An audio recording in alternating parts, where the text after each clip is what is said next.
नमस्कार दोस्तों, स्वागत है आपका स्टडी फॉर सिविल सर्विसेज में। वीडियो को पूरा देखिए। कोई भी आपका फीडबैक है, कोई सजेशन है, तुरंत वीडियो में कमेंट करके जरूर बताइए। अच्छा लगे तो वीडियो लाइक जरूर कर लीजिए और ऐसे वीडियो लगातार फ्री में पाने के लिए चैनल को तुरंत सब्सक्राइब कर लीजिए और बेल आइकन को जरूर टैप कर लीजिए ताकि आगे भी सारे वीडियो आपको मिलते रहे। यूट्यूब में फॉलो करते हैं तो प्लीज ये वाला फ्री टेलीग्राम चैनल जरूर ज्वाइन कर लीजिएगा। सारे नोटिफिकेशन, सारे अपडेट यहीं पे आते हैं, ध्यान रखिएगा। स्टडी फॉर सिविल सर्विसेज का कोई भी पेड ग्रुप अगर आपको ज्वाइन करना है तो सिर्फ 856480560660897523864455 यही नंबर है हमारे, सिर्फ जहां पे कॉल या व्हाट्सएप कर सकते हैं। इंस्टाग्राम पे हमारा पेज जरूर फॉलो कर लीजिएगा, studyforcivil.services है। ट्विटर पे हमको जरूर फॉलो कर लीजिएगा, @studyforcivils है। सारे क्वेश्चन अटेम्प्ट करिए और स्कोर अपना तुरंत कमेंट करके बताइए। तो इलाहाबाद हाईकोर्ट की आगामी परीक्षा के लिए हमारी ये क्विज लगातार चल रही है और ये हमारी पेड क्विज का चैनल है। अगर आप चाहें तो यहाँ निरंतर अभ्यास करने के लिए जुड़ सकते हैं और इससे लाभान्वित हो सकते हैं। प्रैक्टिस इंपॉर्टेंट होती है और यहाँ पर आपको ढेर सारी प्रैक्टिस करने के लिए मिलेगी। सिलेबस के हर सेगमेंट पे हम प्रश्नों का अभ्यास करवाते हैं। तो आइए शुरू करते हैं। डिस्क्रिप्शन में नंबर दिए हैं, उन नंबरों पे आप संपर्क करके इसे ज्वाइन कर सकते हैं। पहले क्वेश्चन को आप देखिए, इसमें कहा जा रहा है कि तिरूर वेट्टिला, ये जो शब्द है ये एक जीआई उत्पाद का नाम है असल में। तो ये जीआई टैग, मतलब इस उत्पाद के लिए जीआई टैग किस राज्य को मिला है ये आपको बताना है। जीआई टैग से जुड़ा हुआ क्वेश्चन आ सकता है, फैक्चुअल होता है, सीधे सीधे आपको इसमें देखना होता है और इसका जो करेक्ट आंसर है वो इसमें केरला हो जाएगा। केरल को ये उत्पाद के लिए जीआई टैग दिया गया है। इसके बाद अगले प्रश्न की ओर बढ़ते हैं और यहाँ कहा गया कि निम्नलिखित में से किस तटीय क्षेत्र में चावल की खेती की कैपाड प्रणाली जो है ये प्रचलित। तो ये कौन सा तट है बताइए? मालाबार तट है, कोंकण तट है, कलिंग का तट है या फिर कोरोमंडल है? इसमें आप देखकर बताएं। और इसका जो सही जवाब है वो इसमें मालाबार तट हो जाएगा। मालाबार कोस्ट पे ये चावल की खेती की नई प्रणाली है, जो कि नई नहीं है बल्कि परंपरागत है, लेकिन इसमें बहुत सारे नए प्रयोग किए गए, तो इसलिए ये चर्चा का विषय। ठीक है, तो मालाबार तट इसका करेक्ट आंसर हो जाएगा। इसके बाद अगले प्रश्न को देखें। इसमें पूछा जा रहा है कि कौन सा कथन सही है। तो पहले वाले कथन में ये इकोनॉमी से जुड़ा हुआ क्वेश्चन है। इसमें ये कहा गया कि एक प्रगतिशील कर एक ऐसा कर होता है, एक ऐसा टैक्स होता है जिसमें कि कर योग्य राशि को बढ़ाने पर कर की दर भी बढ़ जाती है और मुद्रास्फीति एक अर्थव्यवस्था में एक प्रगतिशील कर के तौर पे काम करती है। अब इसका अगर हिंदी वर्जन आपको नहीं समझ में आ रहा है तो इसका इंग्लिश वर्जन देखिए, इसमें आप बेहतर समझ पाएंगे।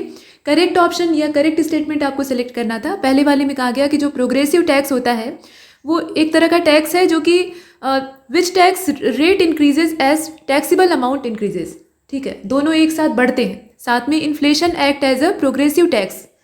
ये किस तरह से एक्ट करती है? एक प्रोग्रेसिव टैक्स की तरह से एक्ट करती है इकोनॉमी में। तो अब बताइए कि इस स्टेटमेंट में मतलब दो जो दिए हैं कौन सा सही है? प्रश्न आपने देखा, करेक्ट आंसर क्या होगा? केवल पहला वाला सही है, दूसरे स्टेटमेंट को आप सही मत मानिएगा, पहले वाले को हमने सही किया। इसके बाद फिफ्थ क्वेश्चन को देखिए। इसमें कहा जा रहा है, फिफ्थ नहीं, ये लिटरली यहाँ पे चौथे नंबर का क्वेश्चन है।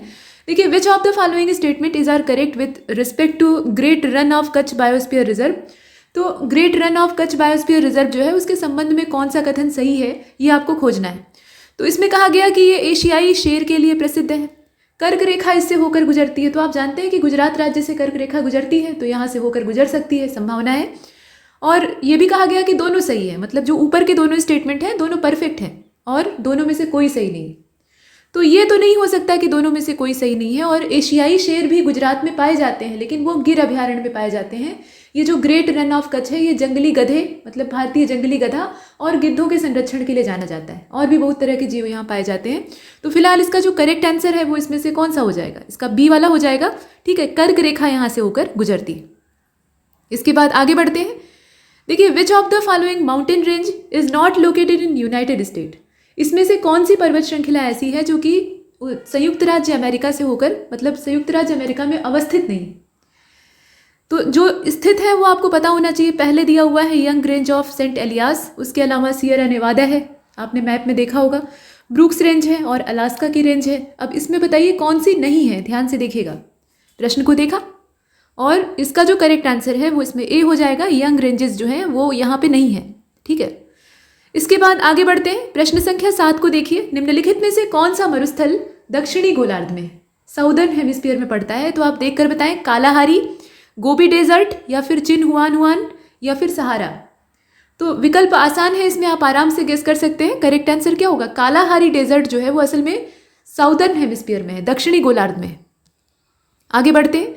8वें क्वेश्चन में पूछा गया कि who among the following was appointed prime minister more than once. एक से अधिक बार प्रधानमंत्री कौन नियुक्त हुआ है? तो इसमें कई सारे व्यक्ति हो सकते हैं और हुए भी हैं। तो इसमें नाम दिए हुए हैं, जैसे कि पंडित जवाहरलाल नेहरू कई बार बने हैं, आप जानते ही हैं, श्रीमती इंदिरा गांधी, गुलजारी लाल नंदा और अटल बिहारी वाजपेयी। अब ये जो हमारे पूर्व प्रधानमंत्रियों की लिस्ट है, इसमें से आप देखकर बताइए कि एक से ज़्यादा बार किसका चयन हुआ था। एक से ज़्यादा हो सकते हैं, और इसका जो करेक्ट आंसर है वो इसमें डी हो जाएगा, ये सभी। ठीक है, ये सभी। इसके बाद आगे बढ़ते हैं, प्रश्न संख्या 9 को देखिए। What was the name of the party form by Motilal Nehru and CR Das. CR दास मतलब चित्तरंजन दास, जिन्हें कि देशबंधु भी कहा जाता था। तो 1923 में इन्होंने कौन सी पार्टी बनाई थी? ये स्वराज पार्टी थी, या फिर INP थी यानी इंडियन नेशनल पार्टी थी, या फिर गदर पार्टी को इन्होंने बना डाला था, या आप देखें इंडिपेंडेंस पार्टी। तो आप जानते हैं कि ये स्वराज पार्टी थी। ठीक है, मोतीलाल नेहरू और चित्तरंजन दास के आपस में तालमेल के साथ इसको बनाया जाता है। इसके बाद प्रश्न संख्या 10 को देखिए। तमोर और लिखू ये किस नदी की सहायक नदियां हैं? इसमें 3 नदियों के नाम दिए हैं, अरुण, तमोर और लिखू। ये किस नदी को सपोर्ट करती हैं? आप देखें, कोसी को सपोर्ट करती हैं, हुगली को सपोर्ट करती हैं, सोन की सपोर्टर हैं, ट्रिब्यूटरी हैं, या फिर ताप्ती में जाकर मिल जाती हैं। तो क्वेश्चन नंबर 10 का करेक्ट आंसर हो जाएगा कोसी। ठीक है, ये ब्रह्मपुत्र की सहयोगी नहीं बल्कि कोसी की सहयोगी हैं, और कोसी की बहुत सारी सहयोगी नदियां हैं, और 7 अलग अलग धाराओं के मिलने से मुख्य कोशी की धारा का निर्माण होता है, तो इसे सप्तकोशिका भी कहा जाता है। फिलहाल इसका करेक्ट आंसर है ए। इसके बाद क्वेश्चन नंबर 11 को देखें। पूछा गया है कि सतलज नदी पाकिस्तान में किस नदी से जाकर मिलती है तो और अरब सागर में जाकर समाप्त होती है। तो समापन तो अरब सागर में होता है, और अंत में ये सब जाकर सिंधु में मिल जाती हैं, और सिंधु जाकर अरब सागर में गिर जाती है अपने उच्चावच के हिसाब से। लेकिन सतलज नदी का क्या स्ट्रक्चर है आप देखिए। तो इसमें देखिए विकल्प जो दिए हैं ना, विकल्प में एक तो सिंधु दिया है, तो सीधा सीधा इसका सिंधु में मेल नहीं होता है, और व्यास दिया है, झेलम दिया है, साथ में रावी है। अगर इसमें विकल्प में चेनाब दिया होता तो चेनाब को चुनते, लेकिन चेनाब उपलब्ध नहीं है, तो उसका निकटतम उत्तर चुनना पड़ेगा, इसलिए हम व्यास को चुनते हैं। हालांकि व्यास से तालमेल होता है भारत में ही, तो इसका जो करेक्ट आंसर है वो इसमें बी मान लेते हैं। इसके बाद आगे चलते हैं। देखिए अंततः सिंधु में जाकर मिलती है, लेकिन यहाँ ये पूछा जा रहा है कि कौन सी नदी इसमें पाकिस्तान में जाकर मिलती है, तो असल इसका आंसर जो है वो चेनाब होना चाहिए था। इसके बाद आगे चलते हैं, प्रश्न संख्या अगले को देखें।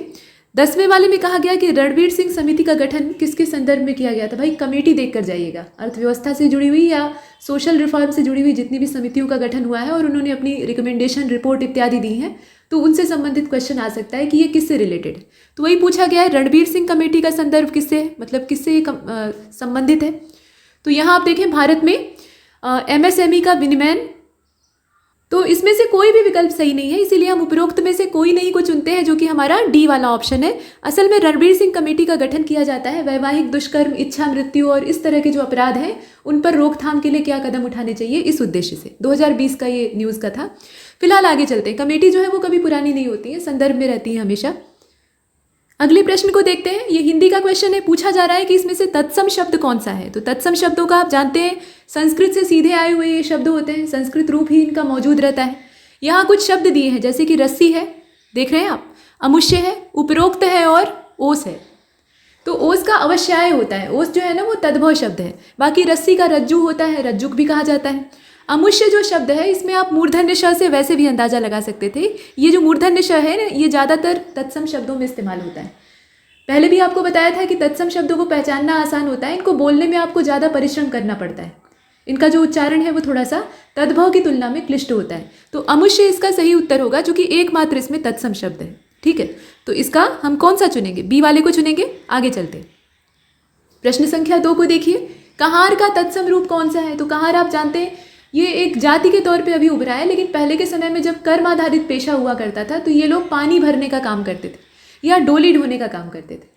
दोनों ओर जैसे डोली होती है ना, तो दोनों ओर तराजू के पलड़े की तरह से उसमें डिज़ाइन होती है और उस पर कोई भी सामान रख के उसे ढोया जाता है, तो वो काम कहारों का होता था। और पालकी ढोने का काम भी यही करते थे। तो इनके कंधे पर भार होता था, और कंधे को संस्कृत में क्या कहा जाता है? स्कंध कहा जाता है।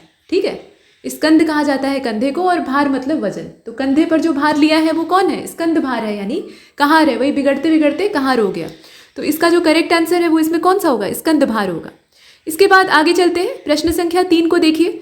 तद्भव शब्द इसमें आपको ढूंढना है। तो कंकती दिया है, कीटक दिया है, कुठार दे रखा है, और माफ कीजिए, हाँ, कुठार दिया है और किल्लोल दिया है।